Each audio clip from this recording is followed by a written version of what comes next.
Do football lines on an American pitch matter? Does seeing a baseball diamond when you're watching a professional game ruin the experience for you? Well, this is one of the questions we had to answer amongst a mix of many when trying to decide where our future home was going to be for the RGV Red Crowns. My name is Jamal Fayyad, and I'm president of the RGV Red Crowns, and we started a soccer club from scratch with real money, real people, and real consequences. And this is episode 2 of Lower League Diary, Building a Soccer Club, the RGV Red Crowns. Now, some insight. I live in South Texas, the real South Texas, and the Rio Grande Valley is an area made up of nearly 36 to 38 small towns and cities. And when trying to figure out our home, we wanted to be strategic in where our home field was going to be. And selfishly, I wanted a home that was an authentic soccer pitch. You see, where we live, we have a lot of soccer fans. Soccer is not new. We have a very educated fan base, is what I like to tell people. Take myself for an example. I became a Liverpool fan because of a video game. I have friends who became fans of Premier clubs because of their colors, their jerseys, their badges. Here you have fans that are fans of clubs for generations. Take America or Tigres or Rayados or Chivas. They're fans because their dad was a fan, their dad's dad was a fan, their grandparents were fans. Soy americanista porque mi papá era americanista y su papá también era americanista. So with that being said, we have a fan base in the Rio Grande Valley that knows the sport and they know it well. So when they come to a Red Crowns game, I can't afford to have football lines. I can't afford to have a baseball diamond because they see that and that's not authentic. That doesn't look like true football.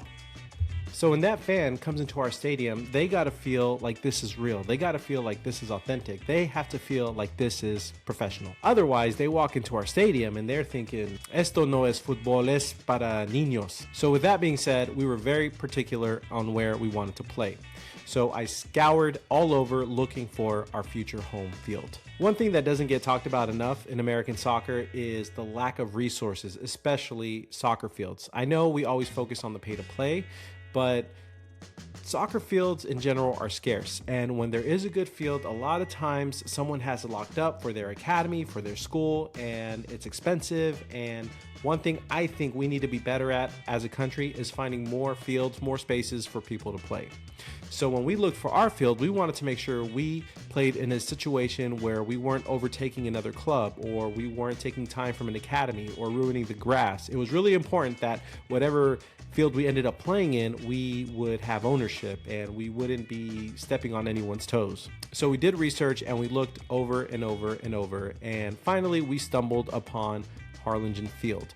Harlingen Field was a former baseball stadium to the Rio Grande Valley White Wings and had been not necessarily abandoned, but wasn't in full use for the last 15, 20 years. So finding the place was the easy part. Now we have to convince a city to let us use our stadium. So we found a field that we liked and we thought we wanted to use. So the next step was, what would upgrades look like and who owns the place and how do we get the Red Crowns to call that place home? So the next step was pitching to City Commission. So we set up a meeting with the city and pitched to the City Commission on using Harlingen Field to be the future home of the RGV Red Crowns, which, to my surprise, was a unanimous yes. After we got the yes, we had to get to work, and that meant fixing the place up, cleaning it up, and best part, removing any trace of a baseball diamond and turning it into a true soccer pitch. So much so that one of the best compliments I've received is watching a Red Crowns game was the closest thing to watching lower league European football.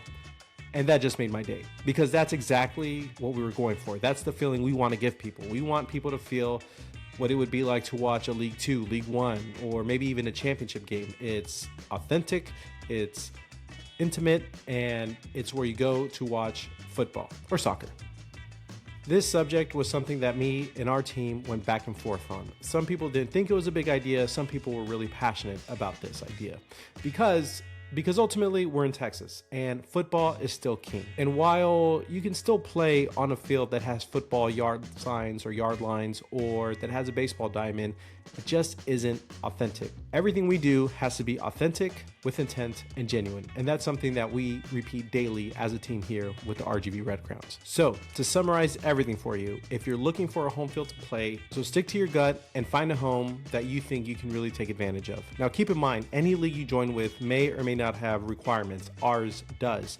We're in the League for Clubs. So the League for Clubs requires a locker room, showers, and a ticketing office, and a place for people to come in and out of the field or the stadium. So for us, Harlingen Field met all those requirements. Now I know everyone is going to have different situations, but one thing I love about our situation is, let's say we want to go pro, we have the means to turn that field into a professionally accepted field.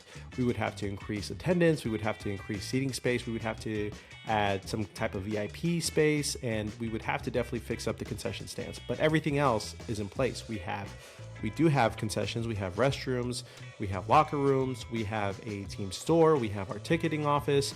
So the skeleton is there and there's room for us to build up on. So long story short, if you're looking for a home field, do your research.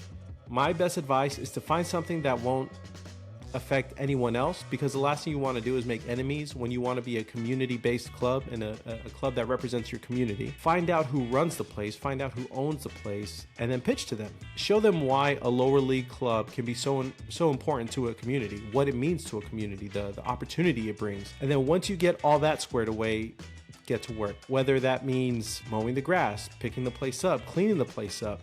We invested so much of our time and even our money bringing in new refrigerators, bringing in fans, bringing in little AC units, and just fixing the place up with a little bit of elbow grease. But in the end, it was all worth it. And I really, truly do love our home field. But comment down below, were we being too picky? Does it matter if you see football lines or yard lines or a baseball diamond, or do fans not care? Let me know what you think. So please like, share, comment, subscribe, all that fun stuff, and be sure to keep up with Lower League Diaries building the RGV Red Crowns.